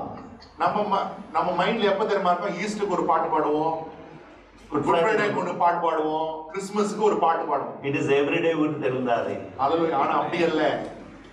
இயேசு உயிர் தெழுந்திருக்கிறார். ஒவ்வொரு நாளும் உயிர் தெழுந்ததை நாம் கொண்டாடுறோம். Sing he is my everyone every day. ஹalleluya. அவரே நம்முடைய எல்லாமாம் எல்லாவாக இருக்கிறார். Then our husband, wife, father, mother, brother, sister, in-laws, neighbors, friends, enemies will be, he is my second. ஹalleluya. அவர் நமக்கு எல்லாமாக இருக்கிறார். நம்முடைய தகப்பன், தாய், கணவன், மனைவி, பிள்ளைகள், ஆட்டுக்குட்டி எல்லாம் அவருக்கு அடுத்துதான். Try this. ஹalleluya. அப்படிப்பட்ட ஒரு வாழ்க்கை வாழ கற்றுக்கொள்ளுங்கள். Give God the glory. எல்லாவற்றிலும் அவருக்கு மகிமை செலுத்துங்க. Things will change. காரியங்கள் மாறும். போங்க பிரதர், நீங்க என்ன சொல்றது எனக்கு? Brother, please, I am tired of hearing about the Bible. Jonah also ran away like this. யோனாவும் இப்படிதாங்க ஓடி போனான். He had something in his mind. அவனுடைய மைண்ட்ல வேற காரியம் இருந்துச்சு. But what God plans, ஆனால் தேவன் எதை திட்டமிடுகிறாரோ, he will make it to come to pass. அவர் எப்படியாவது அந்த திட்டத்தை இந்த பூமியில உங்க வாழ்க்கையில் நிறைவேற்றுவார். Once we accept the Lord Jesus Christ, இயேசுவை நம்ம ஒரு முறை ஆண்டவராக ஏற்றுக்கொண்டோமானால், the plan and purpose is already laid out for you. நமக்கு முன்பாக அவர் வைத்திருக்கிற நோக்கங்கள், திட்டங்கள் எல்லாம் வெளிப்படப்படும். As Paul, Pavul, he was a murderer of the followers of the way, those who believed in Jesus Christ. கிறிஸ்துவை பின்பற்றுகிறவர்களை கொலை செய்கிறவனாக பவுல் இருந்தார். And then when the Lord Jesus Christ met him, ஆனால் இயேசு ஒரு நாள் அவனை தமஸ்கு வீதியிலே சந்தித்த பொழுது, he wrote, there is a thorn in my flesh. அவன் எழுதுகிறான், இதோ ஆண்டவரே என் சரீரத்திலே முள் இருக்கிறது. That guilt was coming all over again. அந்த குற்ற உணர்வு மறுபடியுமாக அவனுக்கு வாழ்க்கையில வருகிறது. And then he suppressed it with the love of Christ. அந்த குற்ற உணர்வை கிறிஸ்துவின் அன்பினால் அவன் தனித்து போடுகிறான். Obvious sins we have done. நம்முடைய வாழ்க்கையில சொல்ல முடியாத பாவங்களை செய்திருக்கிறோம். It comes up like the bubble, like. சில டைம் வந்து அந்த பாவம் வந்து நமக்கு நினைவூட்டும். டேய் நீ தான அத பண்ண அப்படி சொல்லி. அந்த fish tankல பார்த்தா சின்ன ஏர் பபிள் வரும், சின்ன பெரிய ஏர் பபிள் வரும். அந்த மீன் தொட்டில பாத்தீங்கன்னா அந்த ஏர் பபிள் வரும், சின்னது வரும், பெருசு வரும். Some fishes they leave that through the gill. அந்த சில மீன்கள் அந்த அந்த பக்கத்துல இருக்கிற அந்த நுரை இருக்கனால அது வெளியே தள்ளும். Some are small bubbles, some are bigger ones. சில குட்டி இதுவாக இருக்கும், பெரிய பபிளாக இருக்கும். How are we living now? நம்ம இப்படி எப்படி வாழ்கிறோம்? We are kept by the Lord Jesus Christ. நாம் கிறிஸ்துவினால காக்கப்பட்டிருக்கிறோம். Paul never went back again. Pavul மறுபடியும் அவர் வாழ்க்கைக்கு போலங்க. He never went into the denial mode like Peter. பேதுருவை போல மறுதலிக்கிறவனாக பவுல் இல்ல. Peter never allowed his denial guilt to sear through what sins we did before. அல்லேலூயா. அந்த பேதுரு தன்னுடைய அந்த குற்ற உணர்வை அவனை ஆண்டு கொள்ளாதபடிக்கு அவர் காத்துக்கொண்டார். Adultery, விபச்சாரம், idolatry, விக்கிர ஆராதனை, cheating, ஏமாற்றுதல், jealousy, பொறாமை, anger until the sunset. கோபம், தணிந்து போதல், anger until the sunset. கோபமானது அந்த சூரியன் அஸ்தமனத்துக்கு முன்பாக கோபம் தணிந்து கொள்ள வேண்டும். And anger after continuing after the sunset also. சூரியன் அஸ்தமித்து பின்பாக கூட தொடர்கிற கோபம். We cannot say he is my everyone. நான் அப்படிப்பட்டவங்க நம்ம சொல்ல முடியாது. அவரே எனக்கு எல்லாம். Live free. விடுதலையா, no bondage. Hallelujah. கட்டப்படாதீங்க. Christ has called us for freedom. கிறிஸ்து சுயாதீனத்துக்கு என்று நம்ம அழைத்திருக்கிறார். But under the word of God. வார்த்தைக்கு கீழ்ப்பட்ட சுயாதீன வாழ்க்கை. He kept me. அவர் என்னை காத்துக்கொண்டார். Keep yourselves in Jesus Christ. உங்களை கிறிஸ்துக்குள்ளாக காத்துக்கொள்ளுங்கள். Keep yourself holy. உங்களை பரிசுத்தமாய் காத்துக்கொள்ளுங்கள். Keep in loyalty with the Lord Jesus Christ. கிறிஸ்துவுக்கு உண்மையுள்ளவர்களாக உங்களை காத்துக்கொள்ளுங்கள். Stay with him. அவரோடு இருங்க. He will teach you. அவர் உங்களுக்கு He போதிப்பார். will guide you. அவர் உங்களை நடத்துவார். He will take you from this worldly entanglement, weeds, and keep you as a light lit on the candle stand on the table. இந்த உலகத்தில் இருக்கிற எல்லா சிக்கல்களுக்கு, எல்லா காரியங்களுக்கு உங்களை விலக்கி மலை மேல் வைக்கப்பட்ட பட்டினமாய் கர்த்தர் உங்களை காத்துக்கொள்வார். And then when he gives you his purpose and when you know his purpose, அப்பொழுது நீங்கள் அவருடைய தீர்மானங்களை, நோக்கங்களை அறிந்து கொள்வீர்கள். then you will be light on the hilltop. அப்போ நீங்க அறிந்து கொள்ளும்போது நீங்கள் புரிந்து கொள்வீர்கள், இல்லை நான் மலை மேல் வைக்கப்பட்ட பட்டினமாக விளக்கு தண்டின் மேல் வைக்கப்பட்ட விளக்காக இருக்க ஆண்டவர் அழைத்திருக்கிறார் என்று புரிந்து கொள்ளும். No more hiding. ஒளிந்து கொள்ள வேண்டாம், ஒளித்து மறைத்து Be வைக்கப்பட வேண்டும். transparent and clear. அல்லேலூயா. நம்ம வெளிப்படையாக இருக்க வேண்டும். Be liberated. அல்லேலூயா. விடுதலைப்பட்டவர்களாக இருக்க வேண்டும். Be kept by God. தேவனால் காக்கப்பட்டவர்களாக இருங்கள். Start bearing fruit. அல்லேலூயா. கர்த்தருக்காக கனி கொடுக்க தொடங்குங்கள். Start displaying the fruits. கர்த்தர் உங்களுக்கு இருக்கிற கனிகளை வெளிப்படுத்துங்கள். Once we were sinners ஒரு காலத்துல பாவியா இருந்தோம், and we were seeking. ஒரு காலத்துல கேட்கிறவர்களாக இருந்தோம், Once we got it, நம்ம பெற்றுக்கொண்டோம். and then wait. பின்பு ஆண்டவரே இருங்க, கொஞ்சம் Wait. இருங்க ஆண்டவரே. There is no interaction. ஆண்டவருக்கு நமக்கு ஒரு உறவும் இல்லை. There is some wall that is growing around us. நம்மை சுற்றிலும் ஒரு சுவர்களை நாம் எழுப்பிக் கொள்கிறோம். This is what happens in the spiritual realm. இந்த ஆவிக்குரிய லோகத்துல இப்படிதான் காரியங்கள் நடைபெறுகிறது. We are going into the area of pride, அல்லேலூயா. பெருமை, மேட்டுமை என்ற அந்த பகுதிக்குள்ளாக கடந்து போய்விடுகிறோம். ego. இந்த ஈகோ என்று சொல்லுகிற அந்த ஒரு பேய்க்குள்ள போய்விடுகிறோம். We are, each one of us is the boss of your own office. நம்முடைய வாழ்க்கைக்கு நம்ம தான் ராஜாவாக இருக்கிறோங்க. Each of you are boss of your own seat. நம்முடைய ஆளுகைக்கு நம்ம தான் ராஜாவாக இருக்கிறோம். Because that's how God sees. அப்படிதான் தேவன் பார்க்கிறார் இல்லையா? God sees the heart. கர்த்தர் நம்மை பார்க்க, நம்ம இருதயத்தை பார்க்கிறார். God sees the heart of Mordecai. தேவன் மொர்தெகாயின் இருதயத்தை பார்த்தார். And Haman died. ஆமான் மரித்து போனான். He built gallows for Mordecai. அல்லேலூயா. அந்த ஆமான் மொர்தெகாய்க்கு ஏற்படுத்தின அந்த தூக்கு மேடையில அவனை நாண்டு கொண்டு செத்தான். But the people hung Haman on that same gallows that he அதே made. தூக்கு மேடையில ஆமான் கொல்லப்பட்டான். God is able to lift us up. தேவன் நம்மை உயர்த்த வல்லவர். But watch out. ஜாக்கிரதையா இருங்க. He will put us down also. அவரால நம்ம தாழ்த்த முடியும். If we go away on our own. நம்ம தான நம்ம வழியில போனா Keep yourself holy. உங்களை பரிசுத்தமாய் காத்துக்கொள்ளுங்க. Keep yourself from stumbling over. தடுக்கி விழாதபடி உங்களை காத்துக்கொள்ளுங்க. He kept me safe. அவர் நம்மை காத்துக்கொண்டார். Live safe. ஜாக்கிரதையா வாழுங்க. He kept me. அவர் என்னை காத்துக்கொண்டார். What did the characters do? அந்த கதாபாத்திரங்கள் என்ன செய்தாங்க? What did the characters of the Bible do?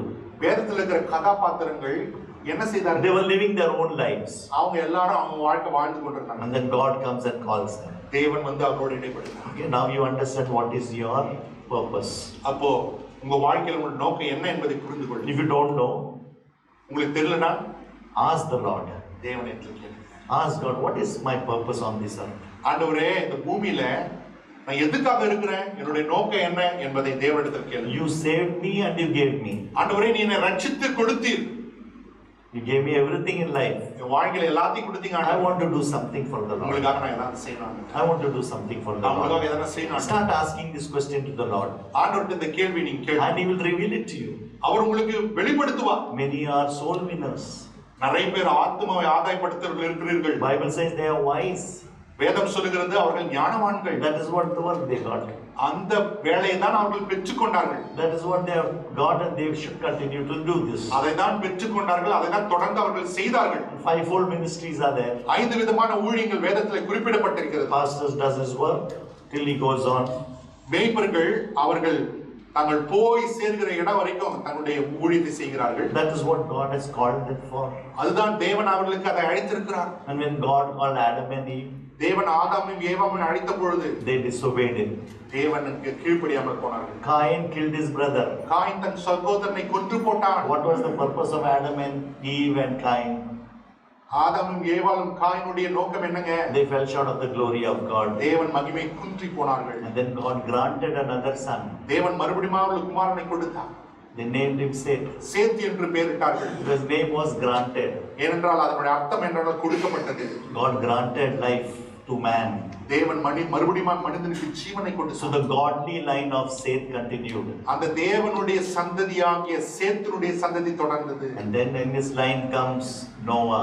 அவனுடைய அந்த சந்ததியில நோவா வருகிறான். He found favor in the sight of God. தேவனுடைய பார்வையில நோவாவுக்கு கிருபை கிடைத்தது. He preached 100 years. அவனுக்கு 100 வயதானது. He preached for 100 long years. அவன் 100 வருடங்கள் அவன் பிரசங்கித்தான். Nobody came. 100 வருஷம் பிரசங்கம் பண்ணா யாருமே வரல. Only their own family members came into the ark. ஆனா சொந்த ஃபேமிலி மாத்திரமே அந்த ஆர்க்குக்குள்ள பேழைக்குள்ள பிழைத்தார்கள். Whatever dimensions God told him to do, அந்த பேழை எப்படி கட்டணும், எந்த சைஸ்ல கட்டணும் ஆண்டவர் சொன்னாரோ he did the same. அப்படியே அவன் செய்து முடித்தான். So what was his purpose? அவனுடைய நோக்கம் என்ன? Preach the word, preach the word, வார்த்தையை பிரசங்கி, and build the ark. வார்த்தையை பிரசங்கி பேழையை கட்டு. That was only his work. அதுதான் அவனுடைய வேலை. He did it. அவன் செய்து முடித்து விட்டான். He obeyed God. தேவனுக்கு கீழ்ப்படிந்தான். And then the flood came. அப்பொழுது வெள்ளம் வந்தது. And they were saved. அந்த 8 பேர் பிழைத்தார்கள். 3 sons were born to them. 3 குமாரர்கள் பிறந்தார்கள். Shem, Japheth, and Ham. Shem, Japheth and Ham என்று 3 பிள்ளைகள். Okay, Ham was the cursed son. அந்த ஹாம் என்று சொல்லுகிறவன் சபிக்கப்பட்ட அந்த மகன். Japheth was in between. ஜாபெத் இரண்டாவது மகன். Many of us love to be in between. நிறைய பேர் நினைக்கிற இந்த ரெண்டுக்கு நடுவில் இருக்கணும். Shem was obedient. ஷேம் என்று சொல்லுகிறவன் தன்னுடைய பெற்றோருக்கு கீழ்ப்படிந்தவனாக இருந்தான். To the medical people, medical people யாரெல்லாம் இருக்கிறீங்களோ, the DNA of godliness came from Seth to Noah to Shem. அந்த DNA ஜெனரேஷன், காட்லி ஜெனரேஷன் ஷேம்ல இருந்து நோவா கிட்ட இருந்து ஷேம் கிட்ட வந்துச்சு. The Bible says the God of Shem. வேதம் சொல்லுகிறது சேமின் தேவன். What he represented, அவன் எதை பிரதிபலித்தான்? he represented God. அவன் தேவனுக்காக ரெப்ரசன்ட் பண்ணான். He represented God. அல்லது தேவனுக்கு என்று நின்றான். Another 5 minutes.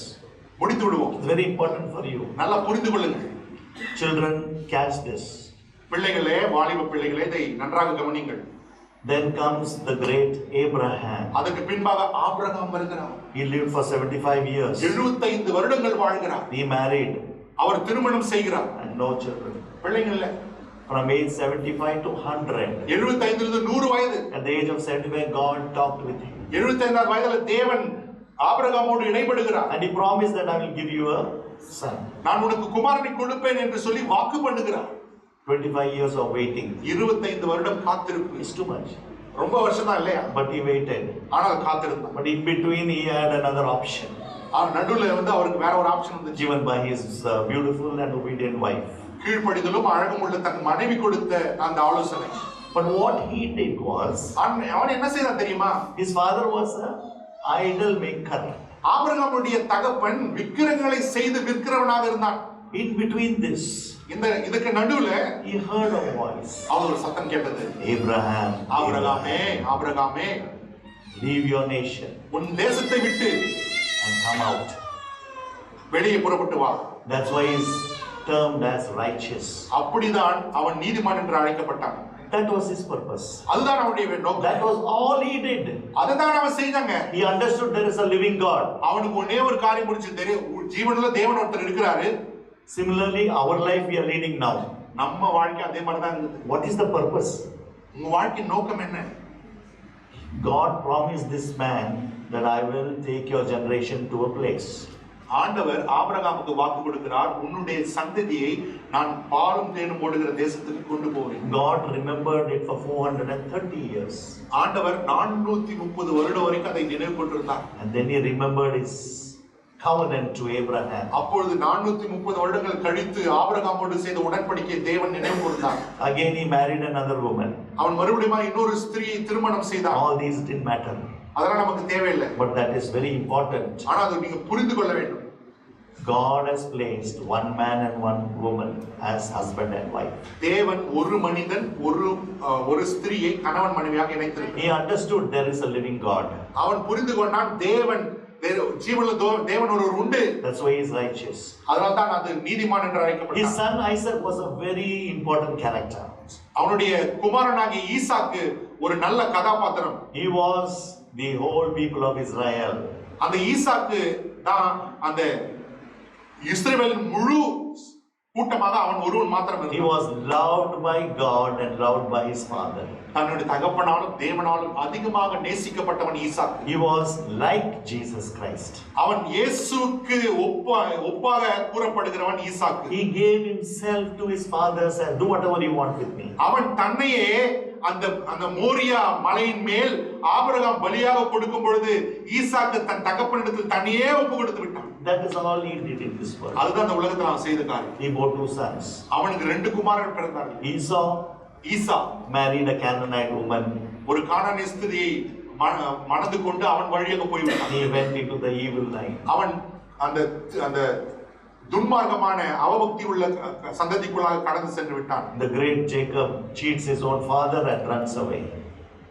தன்னுடைய இளைய குமாரனாகிய யாக்கோபு தன் குமாரனாகிய ஈசாக்கை ஏமாற்றி வஞ்சித்து விட்டு ஓடி விடுகிறான். You may be in a Christian family. நீங்க ஒருவேளை நம்ம எல்லாம் ஒரு கிறிஸ்டியன் ஃபேமிலில இருக்கலாம். Don't think that I am also born again because I'm a godly father and mother.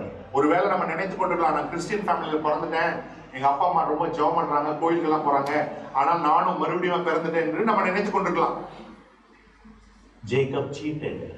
யாக்கோபு தன்னுடைய பெற்றோரை வஞ்சித்தான். 21 years he never had encounter with his God after that Bethel experience. 21 வருடங்கள் தேவனோடு கூட அவனுக்கு சம்பந்தம் இல்லாமல் ஒரு வாழ்க்கை. And then the Lord met him. ஆனால் நேரம் வந்தது, தேவன் அவனை He சந்தித்தார். was still wrestling. அவன் தேவனோடு யுத்தம் பண்ணினான். But God had to dislocate his side. ஆண்டவர் அவனுடைய இடுப்பை உடைக்க வேண்டியது இருந்தது. And the Bible says, வேதம் சொல்லுகிறது, then he bore 12 sons and 1 daughter. 12 குமாரர்களையும் ஒரு மகளை பெற்றெடுத்தான். That is the basis. அதுதான் அவனுடைய அடித்தளமாக இருந்தது. Basis for the people of Israel. இஸ்ரவேல் ஜனங்களுடைய தொடக்கம் 12 tribes. 12 கோத்திரம். And 12 disciples. 12 சீஷர்கள். They are the 24 elders sitting in heaven. அவர்களே அந்த 24 மூப்பர்களாக சிங்காசனத்திலே தேவனுக்கு முன்பாக வீற்றிருக்கிறார்கள். With the crowns on their head. அவர்கள் தலையிலே கிரீடங்கள் வைக்கப்பட்டிருக்கிறது. And they were worshipping him. அவர்கள் தேவனை ஆராதித்துக் They laid கொண்டிருக்கிறார்கள். their crowns down. அவர்கள் தங்களுடைய கிரீடங்களை கீழே வைத்து தேவனை சாஷ்டாங்கமாய் விழுந்து பணிந்து கொள்ளுகிறார்கள். And in Hebrews chapter 11 it writes, எபிரேயர் 11ஆம் அதிகாரத்தில் எழுதப்பட்டிருக்கிறது, when Jacob was blessing the sons of Joseph, யாக்கோபு யோசேப்பின் பிள்ளைகளை ஆசீர்வதிக்கும் பொழுது he leaned on his staff. அவன் தன்னுடைய கோலின் மேல் சாய்ந்து, Can you imagine the leg dangling like this? கொஞ்சம் யோசித்து பாருங்க, வயதான காலம் தள்ளாடுறாரு அவர். No, there is no life in that hip on that leg. அந்த இடுப்பு போன்ல தேவன் தொட்டபடினால அவங்க பலன் இல்லை. How many years he lived? எத்தனை வருஷம் வாழ்ந்தான்? With that same hip.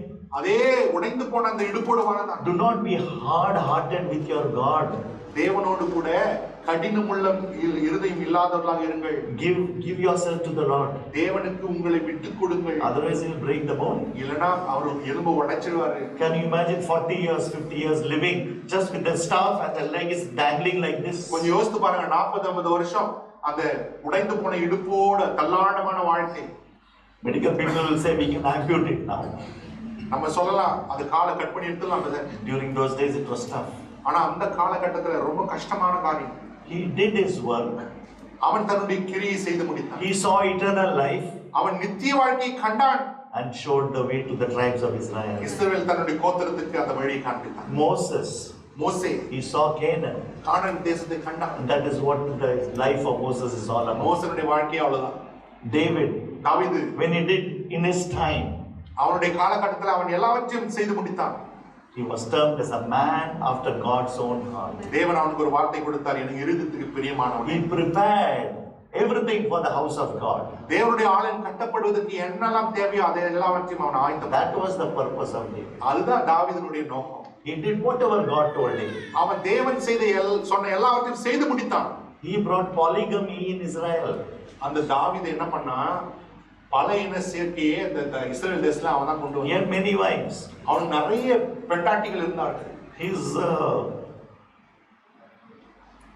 obedient son Solomon saw all this. தன் கீழ்ப்படிதலுள்ள மகனாகிய சாலமோன் இதெல்லாம் கண்டான். He ended up with 1000 wives. அவன் 1000 மனையாட்டி உடையவர்களாக மாறி போனான். Even though he had 3 visions with this God. தேவனோடு கூட 3 தரிசனங்களை அவன் பெற்றிருந்தான். He left. அவன் போய்விட்டான். How many of us are like this? I'm sorry. One question only I'm asking. But I mean business.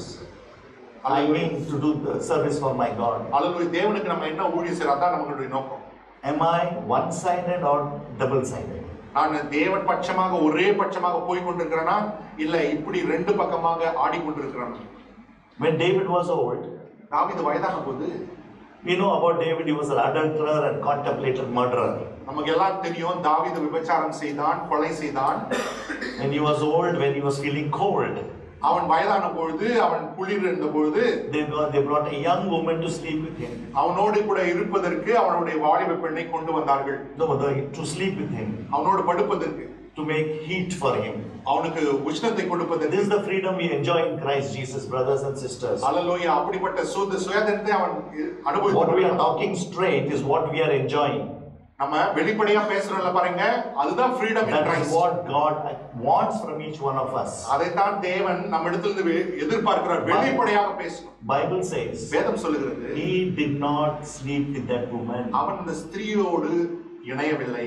Polygamy, பலையின சேர்க்கை, adultery with Bathsheba. பத்சிபாவோடு விபச்சாரம். What happened here? இங்க என்னாச்சுங்க? He understood the purpose of God. அவன் கடைசியாக புரிந்து கொண்டான், இதெல்லாம் தேவனுடைய நோக்கம், தேவனுடைய நோக்கம் மேல. Man after God's own heart. தேவனுடைய இருதயத்துக்கு பிரியமான. He accumulated for the house of God. தேவனுடைய ஆலயத்துக்கு என்று எல்லாவற்றையும் And ஆயத்தப்படுத்தினார். then Solomon built the temple. Solomon ஆலயத்தை கட்டி. We can go on with all these characters. இப்படியாக நம்ம பேசிக்கொண்டே போலாம். Try to read the Bible like this. வேதத்தை இப்படி படிக்க கற்று You will understand many truths. நிறைய சத்தியங்களை அறிந்து கொள்வீர்கள். Peter, பேதுரு, Paul, Pavul, then our blessed, beautiful Lord Jesus Christ. எல்லாவற்றுக்கும் மேலாக நம்ம ஆண்டவர் இயேசு. Without telling this, I cannot sleep. அல்லேலூயா. அதை சொல்லாம நம்ம தூங்க முடியாது. He did his purpose on this earth. அவர் தேவன் எதற்காக தம்மை அனுப்பினாரோ அந்த சித்தத்தை செய்து முடித்தார். Only 3.5 years he worked. 3.5 வருஷம் தான் வேலை செய்தார். 2000 years we are talking about him. 2024 வருஷம் ஆச்சு இன்னும் அவரை குறித்து பேசிக்கொண்டு. He did what his father told him to do. அவர் தன்னுடைய பிதாவானவர் என்ன செய்ய சொன்னாரோ அதை செய்து முடித்தார். That was only his work. அதுதான் அவருடைய கிரியை. Give it to the Holy Spirit. ஆவியானவருக்கு உங்களை விட்டுக் கொடுங்க. Give it to the Lord Jesus Christ. இயேசுவுக்கு உங்களை விட்டுக் கொடுங்க. Give it to the Father. பிதாவுக்கு உங்களை விட்டுக் கொடுங்க. He will give you the work. அவர் உங்களுக்கு வேலை Then கொடுப்பார். transform all your life. உங்கள் வாழ்க்கை மறுரூபமாக்கும். Centered around the purpose of God. உங்கள் வாழ்க்கையை தேவனுடைய நோக்கத்தை மையமாக வைத்து கட்டிக்கொள்ளுங்கள். He kept me. அவர் என்னை காத்தார். He kept me. அவர் என்னை காத்தார். Nobody will be able to touch you. யாரும் உங்களை யாரும் தொட முடியாது. Thank you for the wonderful testimony. அந்த அருமையான சாட்சிக்காக நன்றி. For the wonderful testimony. அந்த அருமையான சாட்சிக்காக நன்றி. Do not cry. நம்ம அழக்கூடாது. It's how we see. நம்ம எப்படி பார்க்கிறோம் அதான் முக்கியம். You are an example to so many young new couples. நீங்க புதிதாக திருமணமாயிருக்கிற அந்த கப்பிள்ஸ்க்கு ஒரு எக்ஸாம்பிளா இருக்கீங்க. Census of 2 years in the family court. 2 வருஷம் ஃபேமிலி கோர்ட்ல போய் வந்திருக்காங்க. From marriage of 1 day to 3 years, 30,000 divorce cases. Hallelujah. You are an example of resilience. நீங்க தொடர்ந்து போராடுவதற்கான ஒரு எடுத்துக்காட்டு. Don't feel that people are happy and I'm crying. அப்படி யோசிக்காதீங்க, எல்லாரும் சந்தோஷமா இருக்காங்க, நான் மட்டும் அழுது கொண்டிருக்கிறேன். God kept you for a purpose. That is more important. தேவன் உங்களை ஒரு காரியத்துக்காக வைத்திருக்கிறார். Then no more crying. அப்ப ஒரு அழுகை இல்லை. Make people cry. நம்ம அழுக கூடாது, மத்தவங்க அழுக. Tell them you have to accept the Lord Jesus Christ as your Lord and Savior. அவங்களுக்கு சொல்றோம் நீங்க ஆண்டவரை ஏற்றுக்கொள்ளுங்க. Then they will start to cry. அப்ப அவங்க அழுவாங்க. The Holy Spirit will reveal their sin. அல்லேலூயா. ஆவியானவர் அவங்களுடைய பாவத்தை குறித்து அவங்களுக்கு உணர்த்துவார். They will know that they are wrong. அவங்களுக்கு தெரியும் அவங்க தவறு They will செய்திருக்காங்க. know that they are sinners. அவங்களுக்கு புரியும் அவங்க பாவிகள் என்று. They will start to cry. அவங்க அழ ஆரம்பிப்பாங்க. Then no more crying for us. ஆனா அதுக்கப்புறம் நமக்கு அழுகை இல்லைங்க. May God bless us. கர்த்தர் நம்மை ஆசீர்வதிப்பாராக. The truth that He kept me. அல்லேலூயா. அந்த சத்தியம் என்ன சத்தியம் தெரியுமா? தேவன் நம்மை காத்திருக்கிறார். And I'm not going to give it to anybody else. நான் இதை யாருக்கும் நான் ஒப்பு கொடுக்க மாட்டேன். May God bless these verses. கர்த்தர் இந்த வசனங்களோடு கூட உங்களை ஆசீர்வதிப்பார். Commune with Him. அவரோடு கூட இடைப்பட. Shall we close our eyes in prayer? நம்ம கண்களை மூடி ஜெபிப்போமா? As we be ready to commune with our Lord God Almighty. நம்ம இந்த கர்த்தருடைய பந்தியில பங்கு பெற போகிறோம். Do not leave this truth that He kept me to anybody else. அல்லேலூயா. தேவன் என்னை அவருக்காக காத்திருக்கிறார் என்ற அந்த சத்தியத்தை நாம் விட்டு விடாதிருக்கிறோம். அல்லேலூயா. அல்லேலூயா.